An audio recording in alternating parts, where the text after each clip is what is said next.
Welcome to the Johnny Dell Football Academy podcast on the channel that's trying to answer the whys and hows of the game by talking through and dissecting game film and diving deeper to explain why the X's zig and the O's zag. I am Adam Marino, joined by Mr. Johnny Dell, and we are reminding you, as always, the most fun way to watch is on YouTube, where we go live. There you can comment into the live show.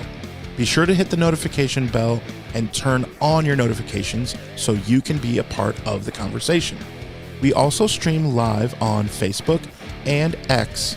Also, the audio versions are always found on Spotify, Apple, wherever you get your podcasts. Now, if you are live with us in the chat, it's probably because you are subscribed, you've hit the notification bell, and turned those notifications on. So, when sharing with your friends, be sure to let them know. We also love to hear from you outside of our live show.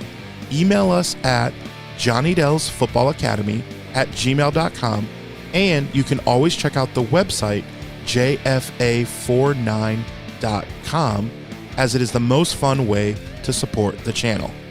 Also, the way we boost the chat and boost the algorithm is to type out hashtag JD49. Welcome in. Could not have said it better myself, Adam. Dr. Rich. Adam looks like he froze. Is it just me? Uh-oh. Okay, Adam came back. There he is. There he is. That was here. It's weird a Friday. timing. Yeah, I didn't feel myself freeze.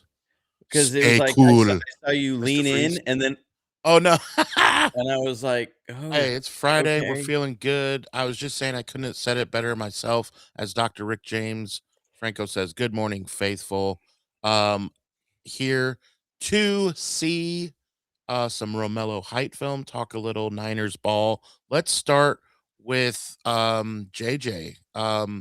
So Yeah. I'm a big basketball fan, and some of you will remember a player by the name of Dennis Schroeder from Germany. Yeah. And Yeah, I remember he bet on himself, and I gotta give him props for betting on himself. However, he lost millions upon millions of dollars doing that because the Lakers and Celtics wouldn't sign him or whatever. This was about 8 years ago, I think. Someone in the chat may know. But I do think a small version, a Timu version, if you will, of this is Jauan Jennings. Johnny, do you agree?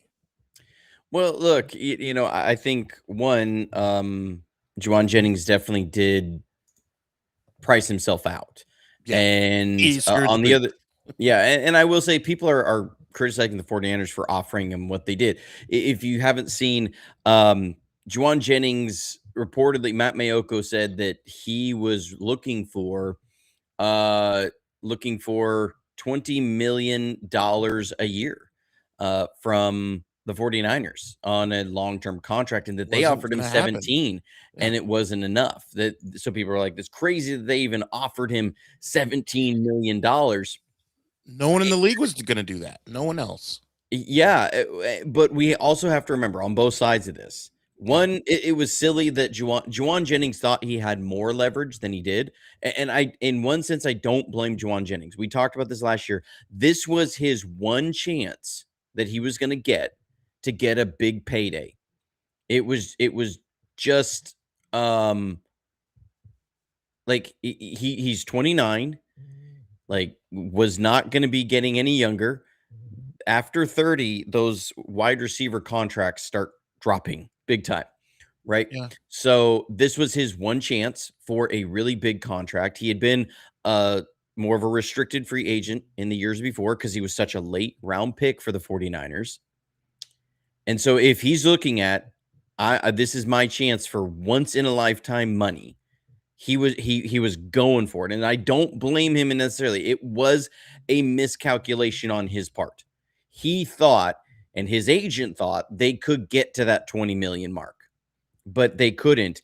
And now he's in free agency and just signed a $13 million deal because Mike Evans is the comp. So there's irony there, that Mike Evans is the comp, but he just signed a $13 million a year deal with the Vikings. The 49ers were leveraged. He knew that. We have to remember Brandon Ayuk, they were expecting him to come back with the team. And this is also why they didn't cave to 20 million. They were expecting Brandon Ayuk back.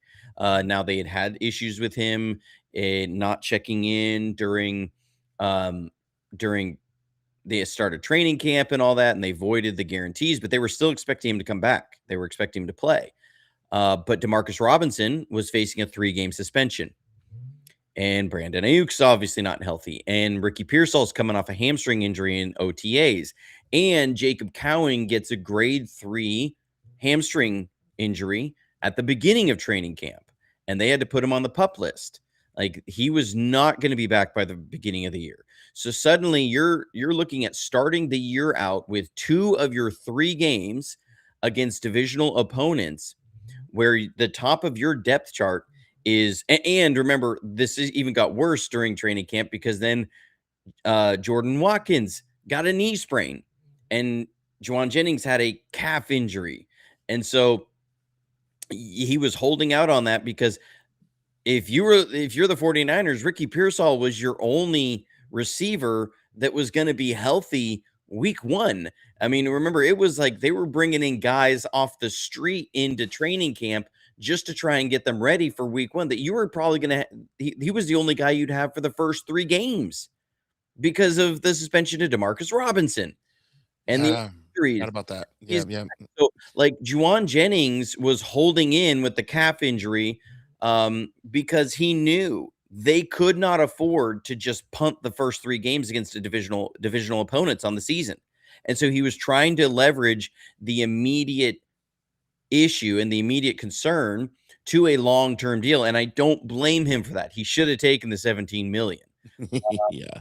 He should have. The 49ers are fortunate that it worked out the way it was, because they get Mike Evans for $4 million a year cheaper, who is a major upgrade over Jauan Jennings and everything. So in it, because remember, that's why they had to sign Kendrick Bourne right after the beginning of the season.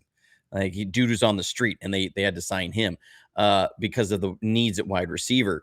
And so, in it all, I don't blame either side for how they went about it. The 49ers were leveraged. They had to have Jauan Jennings on the field week 1. Like, they had to. It wasn't an option. And the team started out 3-0, right? Because you had Jauan Jennings. If you don't have Jauan Jennings those first 3 games, you probably don't win. Now, Jauan Jennings got hurt against Seattle and really didn't finish the game either. But I remember we had Marquise Valdes-Scantling. They had brought him in after he was cut in training camp from the Steelers, from Seattle. He was cut from Seattle. We brought him in at the end of training camp. He was taking significant snaps in the first 3 games, because we didn't have anybody. We needed somebody who knew the route tree in any way. So Wascoey Wabbit. Yeah. The wow tree. But in it all, I don't blame Jauan Jennings, but but he made a mistake. That it turned out the way it did. Yeah, and Minnesota, it's been noted now. I definitely agree. Didn't think about that. Callie Young says, "Holy cow! Yeah, they have a nice wide receiver room now. Just the quarterback room, we're not too sure about, but yeah, hey, all's well that ends well. We're feeling good on this Friday. Let's get into a little Romello Height, shall we? Yeah, so we'll dive into Romello Height here. Sorry, my headphones, I keep getting this like squeaky sound out of my left ear. Yeah, I hear a minor sound. It's not enough to like drive us all crazy too much. I think it keeps rubbing on my mic cord down here. I think so too, which is weird. Anyways, so it's like, let me ask you about Romello. I want to get your take on, first of all, your thoughts originally when, let's go back a few weeks, when it came out that was the pick, your initial thoughts before, because you didn't have a ton of knowledge / film on this guy per se, because you didn't think, if I remember right, you didn't think he'd be available for that when we didn't have a pick at that point. So you kind of didn't think about him. Is that right? Yeah. Well, I mean, it wasn't that I didn't do any homework on him. It was that I didn't Like, I watched Just not a a couple ton. games. Like, I watched their game against Arizona State because I wanted to see Texas Tech versus Arizona State. I was looking at Max Iannaccio and a little bit of Romello Height. I watched their game against Utah because I wanted to see Caleb Lamu and Spencer Fano, a couple guys um, that were being kind of projected maybe to the 49ers. Those are three tackles that were there, and you know about Romello Height's production, and so it was kind of like a double duty there. I may sneeze, so I may have to uh hit the mute button real You quick. feel it coming on? I do. I'm feeling a little That tickled is there. hilarious. But Love it. but I was always impressed with Romello Height's tape, like against those two teams. I was like, okay, there's something here, and like John Lynch said, it was kind of hard to watch Texas Tech's D line and not be really impressed because I mean you're talking about three guys that were very productive, and Lee Hunter, who was a really and that kid showed up at the Senior Bowl and was dominating just about everybody in the one-on-ones, and you got David Bailey. Everybody knew he was a top 5 guy, and then Romello Heights there, and Romello Heights kind of the guy left out in there. And I remember coming back from the Senior Bowl, I talked about Romello Height in the after shows. I'd mentioned him a couple times that he was somebody I was interested in, but as I was kind of looking through, and I know there's all this talk about consensus, sometimes that does help as far as like for me as somebody who's not able to do this year round of looking at draft prospects because I'm covering the 49ers and I'm watching 49ers game tape all season, that I'm playing catch up. Sometimes I was targeting certain areas, as we know, but I knew the 49ers were going to come out with a speed rusher, right? So I talked about some of the guys that were first round picks in case they went speed rusher at 27. As I looked at those, looked at the wide receivers, looked at the tackles, I was coming down to it was going to be a wide receiver, was going to be the first pick that they chose. And that turned out to be true. And I was talking, the day after the first day of the draft, right when the 49ers traded back into the second round, I started talking about Romello Height. I said, now Romello Height's a guy. I said that even he's in play now in that second round because you've traded back and they could do some things. They could get a receiver. They added that third round pick. I'm like, they might go receiver in that third round pick. Then I said they may go speed rusher in the third round. And that started to bring into conversation guys like Danny Dennis Sutton, who I thought maybe wasn't going to be there in the fourth. Turns out he was.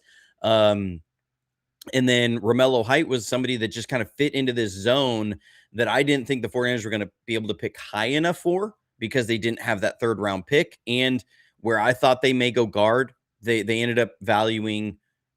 Well, one, they traded back and went into the third round and picked Romello Height there. And then they didn't pick guard until the fourth with Carver Willis. And so like it ended up falling into this area. I've known about the kid.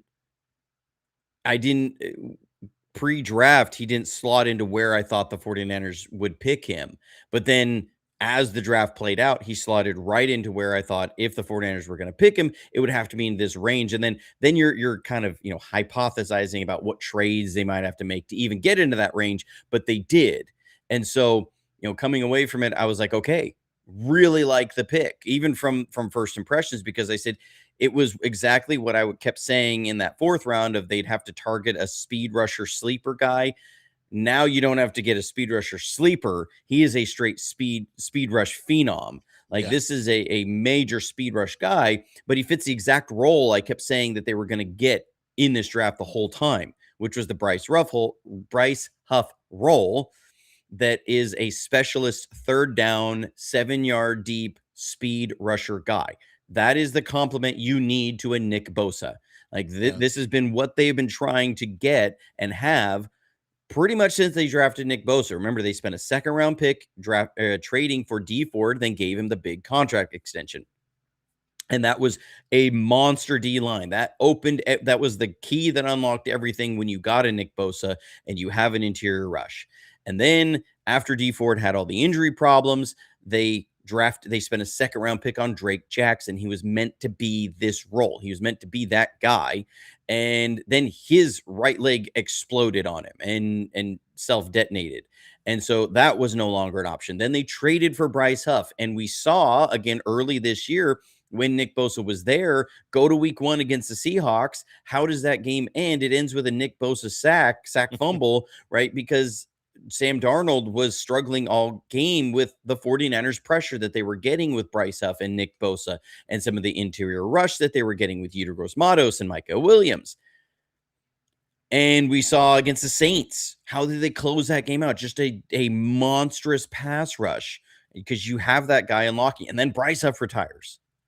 And so now you have to go back into that. And so we can say it's the Bryce Huff role. It's really the D Ford role. It's the speed rusher role. And when I watch this kid's tape, the more I've gone through it twice now, that the more you watch it, the more you go, this kid reminds me of D Ford. He just does. Like his measurables, a lot of things about him, the way he looks on the field just remind you of D Ford. Yeah, so we'll get into some of the film. Real quick, in the chat, guys, drop hashtag KT Kittle Things. If you caught this on his Kittle Things podcast talking about D Ford, about the water snob, did you hear about this? That the funniest thing in that, as far as a teammate has done regarding water, was D Ford. That he only had Voss water shipped into his locker room. He only drank Voss. I don't know if he had like a deal with them. Obviously, he probably did. But if you've seen this or you watch Kittle Things, drop a hashtag KT to boost the algorithm a little bit. I'm just curious. I knew Quit Football would watch. But I thought that was bizarre. And he was talking to Draymond Green about it. And that's a cool podcast. George Kittle with Draymond Green. I'm in for that. I mean, it's better than listening to me. Well, I mean, come on. Just saying. So going back to this D Ford comp, if we look at the two guys, you have that Romello Height 6'3", D Ford is 6'2". D Ford coming out of college, he was 250 pounds. Romello Height is 240 pounds. You look at vertical leap at the combine, D Ford jumped was 35.5 inches. You look at Romello Height, 39-inch vertical leap. I mean, he was in the 96th percentile of his vertical leap. D Ford had a 10-foot 4-inch broad jump, which was in the 90th percentile. Romello Height, 10-foot 5-inch broad jump. That is telling you explosive low end, explosive lower body, really strong and smooth and hips. That is where they match up. You look at D Ford, he ran a 4.59 40-yard dash at the combine, and you have Romello Height ran a 4.64 40-yard dash. These are very, very close numbers. You look at D Ford's arm length was 32 7/8 inches, and Romello Height is 32 1/4 inches. These guys, by stature, by measurables, are very, very, very similar. Both massively explosive lower body, great 10-yard splits. Romello Height had a 1.63 10-yard split. Really good 40 times. I mean, these are fast DNs with good arm length. They're not like the 34-inch arms or 33-inch arms like a Micah Williams, but they are speed rushers. They are just guys who get off the line in a hurry. And so, yes, we can think of maybe Bryce Huff, but my mind in all of this goes to definitely D Ford. And so we're going to look at first, we're going to start out with his Senior Bowl drills. I have to find the right file here. I've got so many different cutups. So this first one, we're going to see these guys on the drills. And I put these guys in a 4-window pane here so that we could see the different guys. So you have, this is Romello Height. This is Vincent Anthony, somebody that we took a look at. Here is Nadame Tucker, somebody that we took a look at. And then up here in the top left, that is TJ Parker, who went, I think it was 1 or 2 picks after Dejon Stribling in the second round. So this is a good comp to see all of them. I'll play it in full speed so we can see these guys running the same drill, running the hoop. Okay, so Let's slow it down. You can see what are they looking for on running this hoop. You're looking for that first step. How quickly do you climb and get to the bag? You can see he's got that. He's farther ahead than TJ Parker. He's equal to Ndame Tucker. He's ahead of Vincent Anthony. Ndame Tucker was a guy who probably fell just because of the physical measurables, his height, his arm length. He's not what they want from edge rushers. You can see he is much smaller than all these other guys. But his production, and he was a small school kid. We looked at his tape, some really good tape, but you see how quickly do you climb from the start to this bag and you're hit. And then they're going to look at balance around the hoop. So you see TJ Parker's getting real wide on here and it caused him to slip out. You see Ndame Tucker's got to get in here. He's got to get that hand down onto the ground. Romello Height's able to stand, keep those hands up, engaging as if he's engaging with a tackle and make the turn. And he comes around and is out there. This bag's a little bit farther over than it should have been, but he's beating Vincent Anthony. He's beating TJ Parker around the hump. That's what you're looking for, is how do you compare to some of these other guys? Okay, so now we're going to see him on bag drills. Here you see him get through here, pop, then there's the bend. You want to see that. You want to see that bend. This is different from where you have the run around the hoop. This is that, let me get in the right color, that big time bend around the hump where you get 45 degrees to the ground and make the turn and the long arms to get out there. Here you see him running a different drill, similar idea, get around it. Now let's calibrate our eyes to somebody else. Here's TJ Parker from Clemson, went again, high second round. I really like TJ Parker, but you see him move against TJ Parker and you say, okay, Romello Height moves different. This kid is faster. Now he doesn't have TJ Parker's size. He doesn't have TJ Parker's length. TJ Parker's more of an every down edge. Romello Height is going to be a specialist speed rusher. That's why Romello Height is an early third and TJ Parker is an early second. That's the difference. But as far as their production, what they can bring, man, Romello Height fits exactly what the 49ers want to do. Love to see it. Yeah, just give me a second here while I find my clip. So this is where you feel the dead air. Yes. This is the type of stuff that you see on the channel. If you are new to the channel, Johnny and I like to go live Monday and Friday at about this time, not always, which is why you have to hit the notification bell, but also hit the notification bell because Johnny drops videos like this in season. And then on the members website, stuff like this, the whys and hows of the game, my favorite part of the channel. Okay, so now we see him in the one-on-ones. This is against, I believe this is Demetrius Crownover from Texas A&M that he's going against. Here's where you can see that speed. He's able to push tackles vertical. Watch how suddenly this guy has to try and kick out here. And that's where it sets him up for some of these inside moves because he's so fast. He's got good arms, and then he can get in there, and that's a win, and he knows it. He gives the guy a little bit of a talking to at the end of this. Like, you have to tackle me. Here he is against Cage Casey, okay, out of Idaho State, I believe. Somebody I liked, I know it was Larry Kruger was really high on this kid as a tackle. Cage Casey, he went in the 4th round to the Patriots, I believe is where he is. I think they're slotting him to be either their swing tackle or their new right tackle. But you can see how this speed gets these tackles into panic mode, and then there's a speed to power. That's one thing that D Ford made really, really lethal, was that speed to power, get these guys vertical, and then that speed. And you can see he puts tackles in panic mode really quickly. Here they were doing some run blocking drills. The national team actually had one-on-one section every day that was O-line, D-line, run blocking.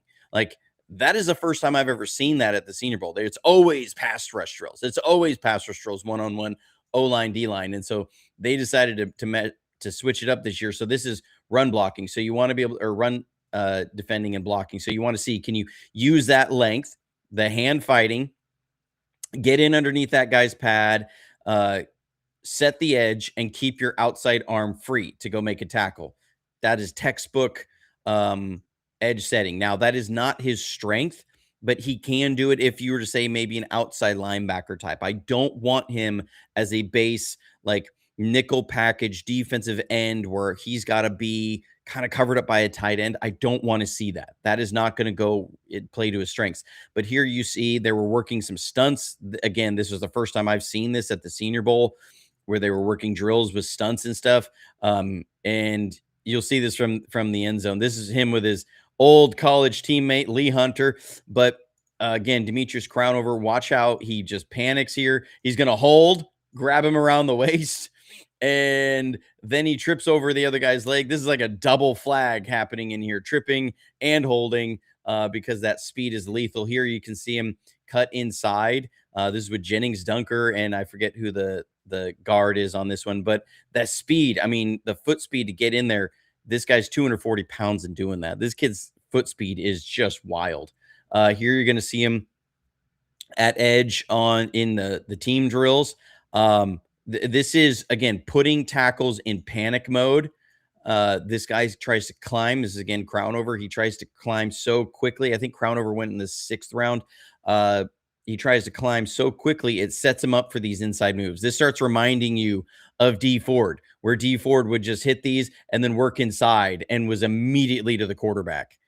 Like when I say he reminds me more of D Ford than Bryce Huff, this is what I mean. Like you can do more of that stand-up roll, just set these tackles up, and they are just cooked. Here against Cage Casey on the left side, the hand fighting, the dip and the bend around. He knows he would have had a sack. Here again against Cage Casey. This is what's interesting because he's on what we call the load side, or not the flex side. So the tight end's over here. So he's way out here. So this tackle's got a big time advantage because now he just has to stop Romello Height, who's got to travel 10, 12 yards before he can get to the quarterback. So you just got to get in the way. And it cuts off his angles. So this is harder for them to do. Still, dip, and he gets around. And you can see him. He's celebrating this one at the end because he knows that would have been a sack. Like that would have been a sack all the way. Here he is off the left side. This first step is just wild. You can see he reaches out there and he's saying, I got the sack there. I got the sack. So really like what he brings there. Those are that's what I saw at the Senior Bowl that made me go, okay. This is somebody who's really got something. Again, I just didn't think at the time before the draft that he was going to be in the 49ers' range. Now, not the whole tape is not clean on everything. So we're going to start out. Here's some pass rush. Or run defense. This is against Demetrius Crownover again. All right. So sometimes, because he doesn't have the biggest frame, if he doesn't set and get to the engagement point early, he can get swallowed up and he starts reaching. He gets into guy's face. You've seen this. I've seen this a few times, and you see it right here. Like he just doesn't have enough oomph to anchor. And here you can see he's getting the hands in the face, and he's not able to stand up against that. So that is where I say I don't want him playing base down around a tight end, like that kind of stuff too often, because this is not his strength. You can see him just get moved here. Sometimes if he doesn't win with speed and he tries to come in here, the secondary moves kind of, I remember actually watching this rep, and I was like, okay, 78's a big frame guy, because he just hugged Romello Height and stopped him. So, like his secondary moves, if he doesn't plan out, I know I'm going to be going speed to power here, that it's what we would say, not a sophisticated pass rush plan. And so that's what you start to see shows up sometimes here. He's on the outside. He was a little over-reliant on spin moves if the speed rush didn't win. So he's going to come in here, try and hit a spin move on this left tackle. And you see he just kind of puts himself into a bad position and gets thrown down. Here he is on the right. You're going to see a similar thing comes in. He's trying to work on the tight end side, doesn't get with the speed, tries to hit the spin move, and it just kind of, puts himself into a bad position. Here against Spencer Fano, Same thing, spin move or speed. He doesn't get there quite early enough, and he's going to try and hit this spin move, and it's just not as effective. So we see this a number of times where where you want to see more of a sophisticated pass rush plan doesn't happen here against some of the run blocking. This is against Oregon. So you got Kenyon Sadiq. Okay. Everybody knows about Kenyon Sadiq coming out of this. He's going to come and have a kick out block on Romello Height. Now, initially, this isn't bad. I mean, it's not, this run is not on him. It's the finish, right? You see, he gets a little too high. Him and Sadiq are John after this. Here's Romello Height. He gets a little too high in engaging on this. He doesn't maintain his leverage. He needs to come down a little bit lower, squeezes a little bit better. But, you know, that's also the first tight end off the board in this draft. I will say it was really hard finding some negative run tape on him. There wasn't a lot, because unless somebody's actually gone and ever scouted an edge player, you don't understand how many nothing burger reps there really are, because there's reps that he's dropping into coverage and they're throwing a pass to the left side. There's plays where it's a screen, it's a wide receiver screen, and it's not on his side. There's plays where it's a run away from him and he's just got to maintain backside pursuit in case, or backside contain if the quarterback rolls out. And so there's nothing there. There's runs where it's up the middle and tackles aren't even they're not trying to drive him out. He's not trying to drive them in. They're just kind of like, get in the way. And so like there's a ton of nothing burgers here. This is against Utah. Now they would bring in this offensive tackle as it's this guy right here as an extra tight end. This is where I say he doesn't have a lot of the oomph to stand up out here. He just gets washed right out of the play. We'll see it from the end zone. I don't want to see him taking on a bunch of tackles. Now, this is a big kid. You can see Caleb Lamu's a big guy, and they bring this other tight end tackle over as a tight end, and he's bigger than Good Caleb Lord. Lamu. Yeah. But here's Romello Height. You know, like I don't want to see him in these roles with the 49ers. I don't think it's just not where he's going to be. There's going to be some time here because they switched out personnel. But like, I don't want to see him in these roles. This would be like Bryce Huff having to play base downs, run blocking or run defense against the Seahawks at the end of the year. It's just not his strength. He's not a big guy. He's 240 pounds. He's not the 260, right? This is just not his game. Here you're going to see same thing. He's going against that same double tight end set, and he just kind of gets thrown inside. This is not where we want to see him. It's not. This is why he wasn't a second or first round pick. This is why you're a third round pick, because you're going to be a specialist pass rusher. And I'm okay with that. Sure. This is an early third round pick, right? So because people always say, well, you know, you don't give enough bad tape, because I didn't show a lot of bad tape on Dejon Stribling or Kalen Black. Guess what? It wasn't there. People who are trying to admit or trying to make it seem like that those guys were not clean picks are just spewing a narrative. They're not actually going off of what the tape actually showed. So there is some tape on Romello Height that isn't clean. Now, the majority of it is, because if you look at the role he's playing, so I have to reiterate, I'm talking about him as a specific role. I'm not talking about him as an every down defensive end. He's an early third round pick, picked for a role. He's a third down pass rusher guy, and that can play some outside linebacker. I'm not asking him to be Nick Bosa, so I'm not going to put up a bunch of clips of him trying to be Nick Bosa. Again, it wasn't like it was a bunch of bad tape. Texas Tech's D-line was awesome, and very few teams actually tried to run against Texas Tech. If Texas Tech had a better secondary and coverage in the defense, we're talking these guys are all 15, 16 sack guys. There were so many plays. You're going to see them where teams are literally snapping the ball and they're dumping the ball off. Like the ball is out at 2 seconds, because every college team that went against Texas Tech was like, we've got to get the ball out of our hands. So there's a lot of plays where it's just like nobody gets an opportunity for a sack or pressure, because the ball is out immediately, and there's wide receiver screens, and there's running back screens, and there's tight end screens, and they're like Oregon. You go back to the Oregon game, Oregon like threw the ball something like 70% of the time against Texas Tech, and it was all like 2 seconds and the ball was out. because that was their entire game plan. That was so many teams' game plan. Very few teams were like, we're going to run at these guys.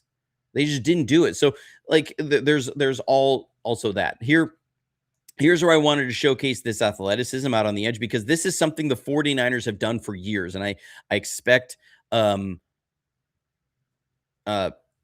defensive coordinator, Raheem Morris, to do, which is when you bring these pressures, what they'll have is like you bring a pressure up the middle and you're going to come with this. How do you account for the running back? So what they'll do is they'll have these guys on an option. So if the running back comes out, then the outside linebacker has to he's on a peel rush, meaning he either attacks the quarterback if the running back stays in. If the running back flares out on his side, he's got to peel off of his rush and pick up the running back, and you're going to bring the inside guys. Or if the running back steps up and comes in the middle, then one of these two guys has to pick him up. If he comes out to the left, it's going to be this linebacker. If he comes up the middle, it's going to be this linebacker. So, but if he stays in, then all of you rush. So we gave up a touchdown against the Rams last year to Kyron Williams because our defensive ends didn't have the peel rush right. We gave up a big explosive to the Rams because Sam Okuwanu just didn't have the foot speed to keep up with him on a peel rush. So here we can see, can you cover a running back on this peel rush? And here it is. He starts out, sees the running back flare out, and now he's going to pick him up. And so the quarterback's going to say, well, that's where I got to go with the ball, but he's got nowhere to go. He covers the running back out of the backfield. That tells me he can do what the 49ers want him to do on that side. He's got the athleticism to do it in space. Okay, now let me get down to my notes. So here he is against Spencer Fano. So here he's at the top. He's the kid who went very early in the draft. You're going to see him with this speed rush. The thing you'll see over and over and over again on this tape is that first step is just wild. He has got, it was like him and David Bailey, their first steps, and Malachi Lawrence, their first steps were just wild. This was a really fun matchup, seeing these two kids go against each other. Here it gets vertical, and you see that dip, and the only way that Fano can stop him from winning on this rep is to reach out and do the chokehold move. Like when that's how he loses or he wins, it's like, you didn't win clean, and that really should be a complete hold. There was a lot of times that I was like, this kid they should have thrown a flag for holding, but it didn't happen. So he, the speed to beat Spencer Fano, a kid drafted in the first round as a tackle, one of the first tackles off the edge or off the board. So you know he can do it against the best. Here, you're going to see him off the right edge, the speed to power. Can you turn that speed into power and push the pocket? All right, here he is off the left side. This poor left tackle in this game, he got abused by Romello Height. Again, it's the first step. He can rush from the left side. He can rush from the right side. Here, oh my goodness, like doesn't even get a hand on him. This is not the same rep. This is literally the next snap. Okay, looks exactly the same. Oh my gosh. He just beats him around the edge. And what you see on this, like this is where you start saying, okay, we got Nick Bosa over here. We got Romello Height over here. This is going to be the 49ers pass rush. It's the old meet me at the quarterback. Yeah, we're going to meet at the quarterback sort of thing. Here he is against the left tackle again. Here, the guy engages him. The hand fighting, the hand skills to disengage. This is where you see that he understands that arm length, the hand fighting on the edge, the hand skills, gets disengaged, then dip, and then accelerate to the quarterback and go get that guy. Here he is off the left side again, or right side again. I'm telling you, he was abusing these guys off that side. Like these guys were constantly running away. Same thing, same left tackle. Like this kid, it didn't matter. Like he's got a tight end over here, still gets around the hump on him. Yeah. Like here you can move him around. This is Raheem Morris going to see this and love this because I saw this a number of times. You can line him up over the center out here and then bring him through any hole you want. And so you can bring this kid. This kid looks like a blitzing middle linebacker at this, but he's your edge rusher. Look at him find the hole and go chase the quarterback. And this is one he doesn't get the sack, but somebody else does because he makes that happen. Here he is off the edge. Again, that first step quickness, he's able to get in there, then disengage, get around the hump, climb, and go make the sack. This is against Kansas. You can see this is the 49ers last pick, Enrique Cruz sitting there. But this is a kid that, I mean, there's a lot of good tape here. This kid is dynamic, big time first step here. You're going to see him working against Enrique Cruz. So these guys who are now teammates. Blasting through there. Here he is against Enrique Cruz once again, down at the bottom. You can see how quickly Cruz is trying to get out there. Like, watch Cruz on this. Watch his feet trying. He's skip. He's trying to get out as fast as he can, and he still can't get to him in time. You can't see him as well because of the pole in the way. But you see that, like, that is a pressure. That is a quality passer. When I say, again, you see these balls getting out, like, these quarterbacks are catching it and throwing it, and they're getting completions. Like I said, if Texas Tech had a better secondary and pass defense, these guys all would have had just monster sack numbers. Here against Enrique Cruz again, he's now, because you see that guy stepping out there like crazy. You run this stunt, and this is what the 49ers are going to do. This is Romello Height. Raheem Morris. You can bring that, and you have a meeting at the quarterback. Like, you see him here rushing from the other side. Again, you see these tackles just like trying to kick out as fast as they can, and now the spin move comes in. And he flushes the quarterback. He funnels him to his other guy. His Lee Hunter then goes and gets a sack out here. So now you say, okay, 49ers, what are you going to do? You're going to have either Osa Odigizua right there or Mykel Williams right there, and you're running this kind of stuff, and you get Mykel Williams or Osa Odigizua playing that Lee Hunter role, or Lee Hunter's playing their role, and now you start to see the vision of how he fits into the 49ers. Here he is at the bottom as the edge. Again, that first step, like that climb up there, these tackles, like, and his ability to disengage is wild. Like, he's got great hand skills.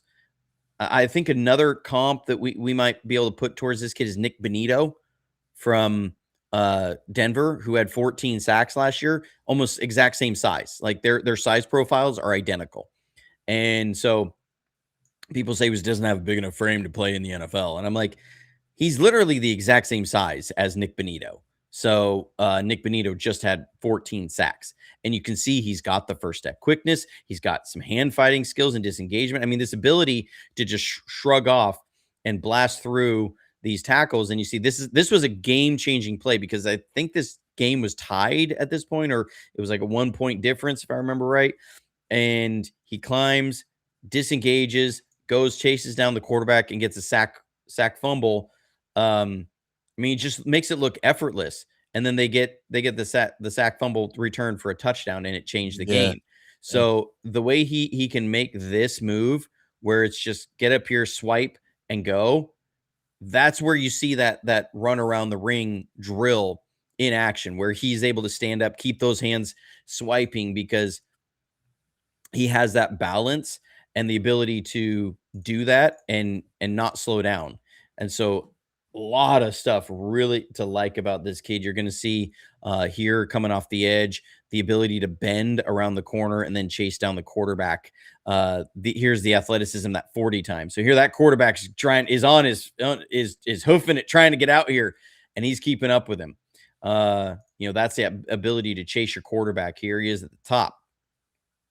Just that quickness inside, sets up the tackle. You see these tackles now kicking out here like crazy. So then again, there's that combo or counter to be able to work that inside. Watch the tackle just try and kick out here, turn. He gets them on their heels, and then he's able to get in there and get the immediate pressure. Here he is off the other side. I think this is a gimme sack, if I remember right. No, this is a different one. That's a different one. Here, they force a bad throw and an interception. So, again, this ability to win at 7 yards, that's what you need. That's what the 49ers need. Okay. So, you got a Nick Bosa, you got Oso Digizua, you got Michael Williams coming up in the middle. This is what you want him to do, is win to the deep landmark so that the quarterback cannot get out of there. And it is a meeting at the quarterback, because you have these guys tearing up the middle with Michael Williams, Osa Odigizua. Then you get Romello Height coming off the edge so that the quarterback can't scream out of here. And you say, okay, now we're forcing quarterbacks to do this kind of stuff, and you get easy interceptions for your defense. Here off the right side, this one it's a gimme sack, but I will say it's not, because if you look, this is one I'm like, people who think I'm a homer are gonna just flame me on this, but look at how far this tackle is having to turn and run. He was going to win regardless of what happened here, because this tackle is just so. This is what it looks like to have a tackle in panic mode. Okay, he's not square. He's over it. He's over his heels. He's turning to run. This guy is completely lost on his technique within the first 2 steps, and you can see he had no ability. He's got to grab him around the neck to try and slow him down. Yes, the quarterback falls down, and it's an easy sack in the books, but that's putting a tackle in absolute panic mode. Here we're going to see him against Caleb Lamu, a guy that so many people are saying the 49ers need to draft. This guy is the heir apparent to Trent Williams. Watch how Caleb Lamu, with help over here, is still going to be so worried about his speed. He's going to step out here too far, and you're going to see this inside move. Now he needs to finish that sack, but again, force the negative play. Here, you force the quarterback to get out there, make a bad throw, and he throws an interception against Caleb Lamu right here. People saying, well, can he do it against NFL tackles? I say, well, I've got tape on him of doing it against Spencer Fano. I've got tape of him doing it against Caleb Lamu. Caleb Lamu, this was a game that I came off of it, and I was like, I don't know about Caleb Lamu, because this Romello Height kid was taking him to the woodshed. Because here he is again, same thing. Right there. He's got help too, and he beats him. Here he is off the left side. There's no help for Caleb Lamu. Watch the speed on the edge, the dip, and he's in the. I mean, that is as much of a pressure and a quarterback hit as it gets. Forces a bad throw. He's able to engage, dip, and then go get a hit on the quarterback. Quarterback's having to make this throw, falling back off his back foot. Here he is on the left side. Here's that speed to power. When those guys set up and they get up on their heels, he can transition to power when he's got a good pass rush plan. And this is where the help for him at the next level is going to be. You can see the hand fighting skills that when these guys are able to get their hands on him, he's able to good hand skills, gets his hand on the other guy's hand, is able to disengage, and then go chase these guys down. This is going to look like the exact same rep, and it's not. It literally looks like the exact same thing, but it's not. Like he's still able. This quarterback's now running for his life. Here you're going to see him off the left side. This is against West Virginia. Tackle is just like he thinks he's got him. Has got to tackle him to keep him from getting to the edge. Again, you see these tackles. These guys are in panic mode, right? They're being pressed so vertical so quickly. And again, you win at 7 yards. Can you do that? And he's one of the best in this class. It's hard to say is he the best in this class. We're talking, you're trying to differentiate fractions of a percentage on some of these guys.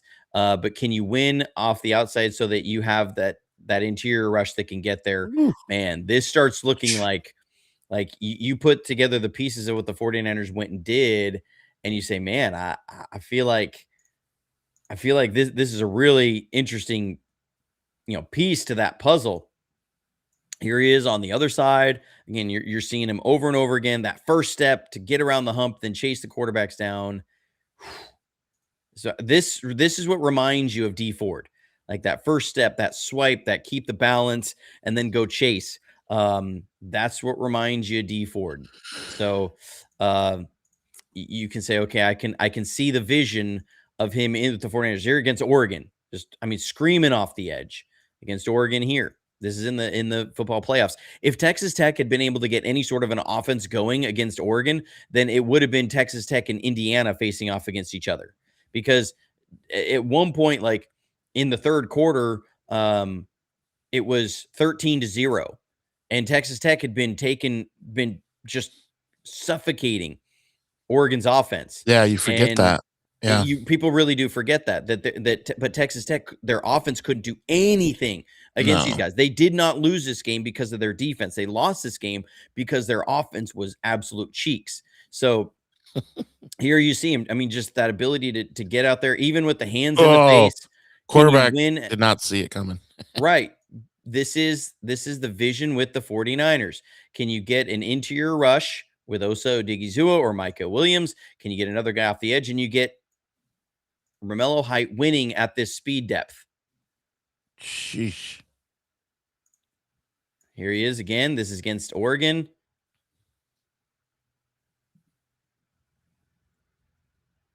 I mean, the guy literally has got a.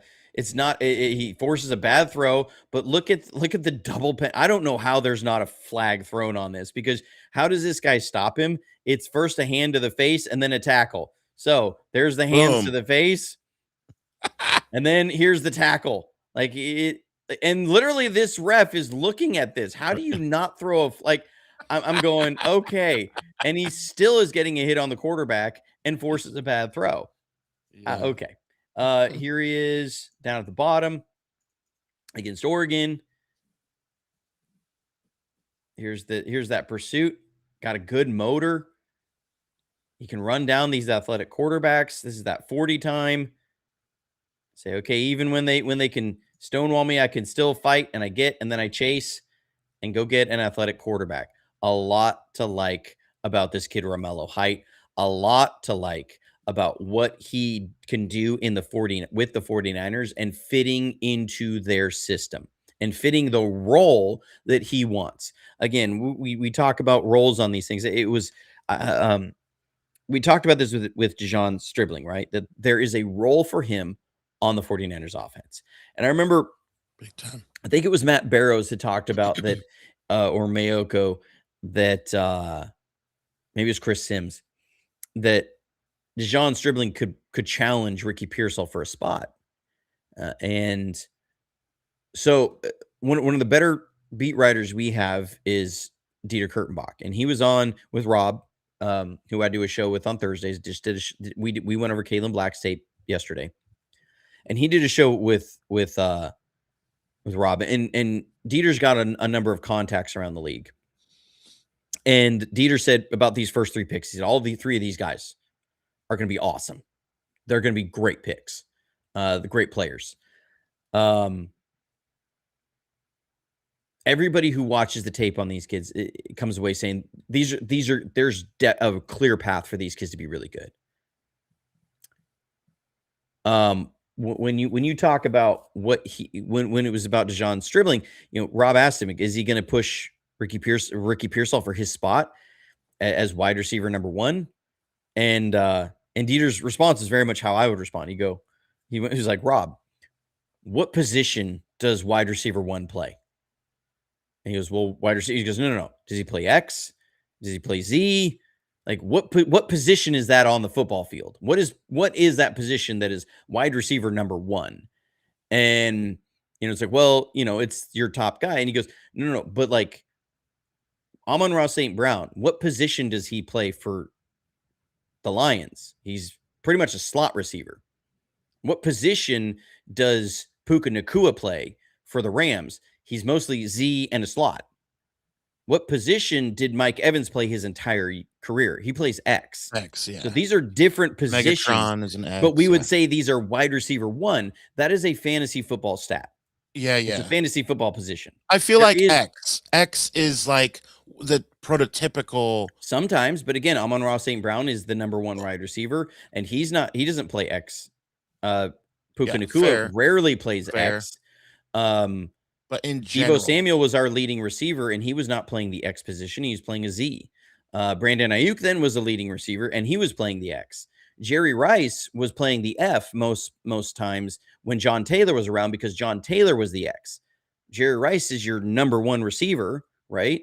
But well, Jerry number Rice one is all being moved time. around. And then Jerry Rice moves to X. Terrell Owens is playing the Z. And Then T.O. moves to X. And then T.O. moves to X, right? So like these are different. There is no wide receiver one. So when we say what is Dejon Stribling, when I say there's a clear role for him, he can spell at X. He can play some Z. He will play a lot of slot. He can play this is a multitude role guy. There's not clear like wide receiver 1, wide receiver 2, wide receiver 3. Just get There are him, different roles. Pearsall, Evans, get them all out there. They're all going to have snaps. They're all going to have moments, and they play some different roles right now. That's how we approach this thing. So like I look at Dejon Stribling, I say he's got a clear path as a role in our offense. Kalen Black has a clear path as a role in our offense. Romello Height has a clear path for a role in our defense. And so when you look at these guys, it really isn't about is he DN1, is he DN2? No, like Right. that's not it because you have the same sort of questions. Is he going to supplant Michael Williams? No, they're going to play different positions. Michael Williams is going to play base edge, like base down edge. That's going to be rundowns. Your 1st and 10, your 1st and 5, your 2nd and 5, 2nd and short, 3rd and short. Those are your rundowns, like downs that are statistically say you're much more likely to see a running play. Okay. When we're looking at 3rd and long, 3rd and medium, those are passing downs. So now that's when you bring in Romello Height. Hopefully you only have 15 of those a game. But you're not asking Romello Height to come out here and be a guy that stands up against a run the whole game. You're going to say, I need 15 really high quality snaps from you a game. Or you say 2-minute drill, like 2-minute, you're going to come out there. So maybe 20, 25 snaps at most. So you say, this is now a guy that we're bringing in. We want him to be a closer at the end of games. We want him to help bring pressure on the quarterback in there. And as where he's picked, I absolutely love this pick because we were talking about a skill set that the 49ers covet, that they need to complement Nick Bosa. And it's really easy to see a clear pathway to, man, this pass rush, we're talking about a world of difference from what we saw at the end, like the last half of the season last year. Because Nick Bosa, remember, people are like, wow, is Nick Bosa going to be back? I'm like, he tore his ACL in the 3rd week of the year. So like generally it's a 9 to 10 month recovery and then about 12 months to full steam. He's going to be at 12 months full steam by the 3rd week of the year. He's going to be cleared for football activities probably by 1st of July. Maybe he might even be cleared for football activities during OTAs, but they're not going to do that. They're not going to, bring him in at OTAs and risk a setback. They're going to say, nope, we know you don't need OTAs. You don't need the mini camp. So we're just going to let you go, be around, doing your rehab and your ramp ups. And they're going to let him, have that ramp up period coming into training camp. And they most likely start him out on a scheduled plan to ramp up throughout training camp to where by the end of training camp, he's taking a lot of reps. I don't think he's going to get a single rep in preseason, but so it may take him a little bit to kind of get the game speed and everything back down in those first couple of weeks. But assuming all these guys stay healthy, that's always the thing. Every year you look at him and Osa Odigizua, who was like 4th in pressures for defensive rushers last year, and you get Romello Height and you look at what Micah Williams can do from the inside rushing the passer, and then the addition of Grayson Halton, who we're going to look at soon, probably won't be Monday. All this work of tape is kind of catching up to me. I've gotten through all of his tape, but it's about organizing it and doing it. And I still got to get ahead on Carver Willis. Got to get to more of his tape. I looked at all of his Senior Bowl stuff, but I need to get into more of his game film, and then Jaden Yeah. Duggar and Enrique Cruz. So probably won't be doing a full film breakdown on Monday, but you see that the way that the puzzle is being put together. And again, I've always talked about the draft is not just the draft. It's not about trying to farm as many good players as possible. You want as many good players as possible, but it's also about putting together a cohesive team. Because if you don't have a team, you just have a bunch of good players. And now you look like the Eagles last year. Coaching matters. Yeah, look at their offensive coordinator. Coaching matters. Coaching matters, and just having good players who play on the same team and don't play as a team. That's how you end up with the Cowboys, who have like one playoff win over the last 30 years and have had more Pro Bowlers over that period than any other team. Like you just farm together, because Jerry Jones does not understand putting together a team. He understands sometimes farming good players, but he doesn't understand putting together a team and how guys have roles. And you can't just do it trying to farm as many good players as possible. You have to understand, like, for example, if you are the Bears and you're on the clock, you don't pick Carson Beck. Why? Because you invested everything into your quarterback already. So you may have Carson Beck as your top player on the board at the time you're picking, but you're not addressing that because that's a wasted pick. It may be farming. That's why there is no real true best player available approach. Nobody actually does take that approach. Unless you're clearly like number one overall and you have holes everywhere on your team, you are not choosing the best player available. You're choosing best player available that fits a role, unless you're the Cowboys and then you just do stupid stuff because you just randomly pick guys and hope that your coaches put together some sort of cohesive thing. But that's what happens why you have a dysfunctional organization with the Cowboys, because they don't have a coach and GM that are in lockstep, that understand the cohesive vision of what they want to put together on the team. You see picks like this with a team that understands we are trying to draft roles because we need to fill these roles. Now, the 49ers sometimes reach on those because they get locked into roles. They say, we have to get this role in this draft. And that's where they can sometimes misstep. But there's a clear path here. Yeah.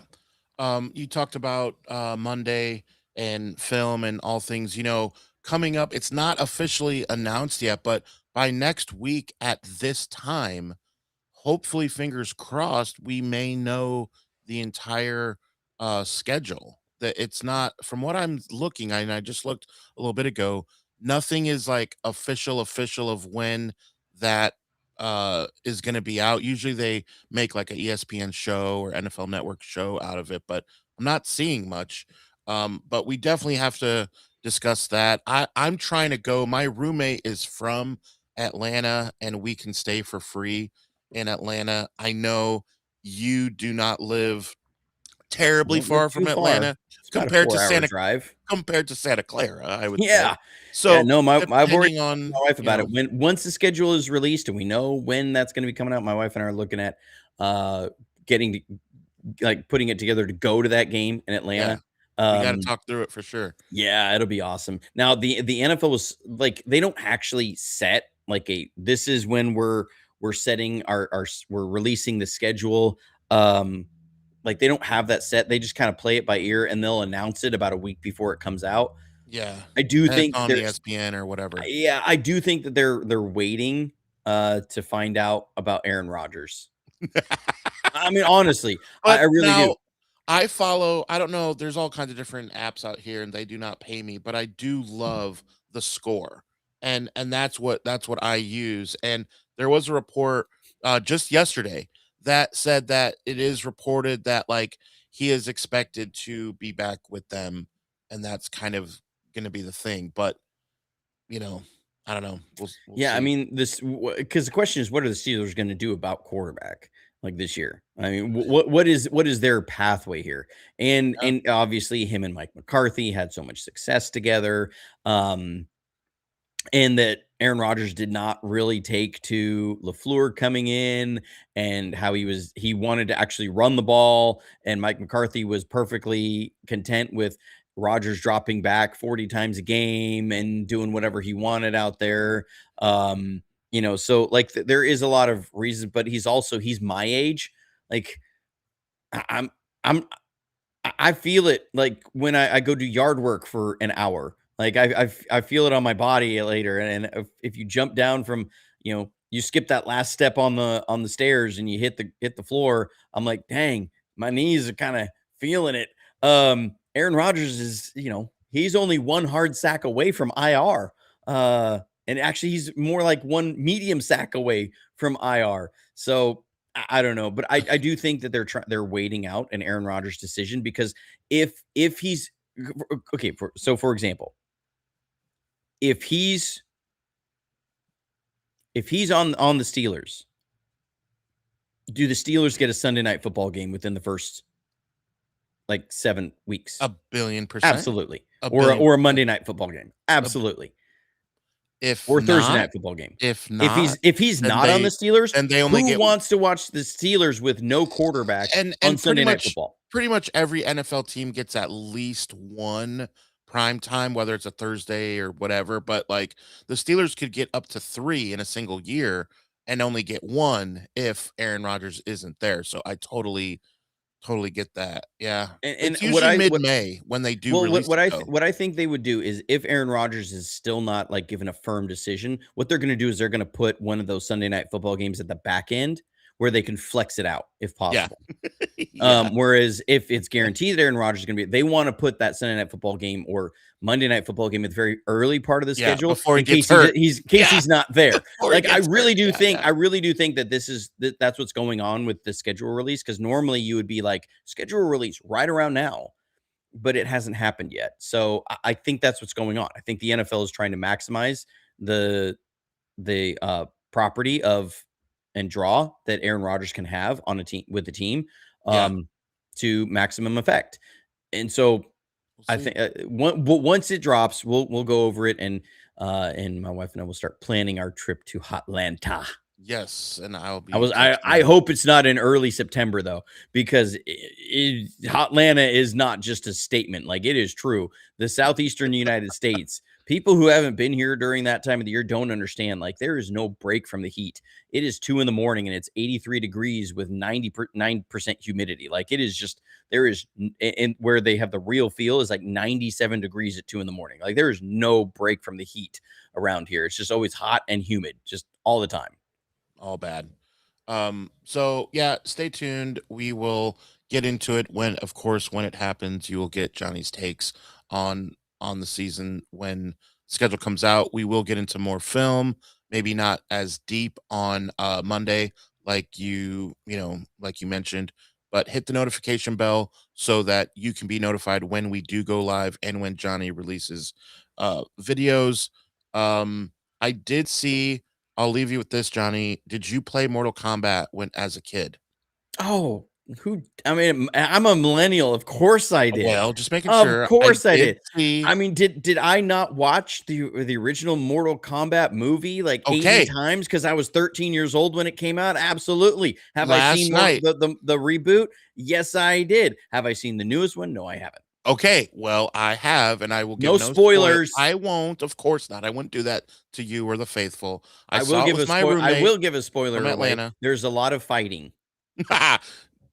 That is fair, and there's gore. It's good. So it's a good movie. Do not expect it to win an Academy Award. Expect you to feel very nostalgic. It If is you go into a very Mortal Kombat movie expecting to see a exactly. Scorsese film, I don't know what to tell you. I don't know Like what to tell you either, but just keep that in mind because of the cheesiness. But I want the cheesy. Mortal of Kombat was course. cheesy. Get over here. Like it's cheesy. Like but it's good. I enjoyed it It's very much. it's like the cheese, that processed cheese you get on a Steak and Shake burger, like, it's fake, it's super processed, it's Yeah. ridiculously cheesy, but you love it anyways. Yeah, you get You're your gonna say, shake. "Put it on there." Come Yeah, yeah, on. yeah, yeah. It's very good. Highly recommend you see it if I you are it's like Mortal Arnold Kombat fan. Schwarzenegger and a pun. Like, you have to you cannot have a Schwarzenegger Stay movie without cool. a pun. Stay Um, cool. no, it was like Or in, freeze. what was it? Yeah, that or in, Last Action Hero when he blows up the ice Well, cream that truck whole and one of the thing guys wasn't following fun. him That whole get movie. like, the ice cream cone hits impales him in the back of the head, and he's like, "Iced that guy." Uh That whole movie was like that. Which, did you know that movie was directed by John McTiernan, who made the Lethal Weapon movie, or not the Lethal Weapon, the Die Hard movies and Predator? Oh, Yeah, dude was an action director and made like the biggest like tongue-in-cheek yeah, action yeah. spoof I did not. ever. And that's why him and Schwarzenegger worked together, because they worked together on Predator. So he Yeah. also made the 13th Warrior. That was another John McTiernan movie with Antonio Banderas. A Having little lesser known movie. We'll leave you with Quiffle Balls. Have an ice day. Remember again, please, to Ah, hit the notification bell. Take your phone, show it to people wearing Niners gear. In the meantime, in between time, stay safe, stay healthy, and as always, go Niners.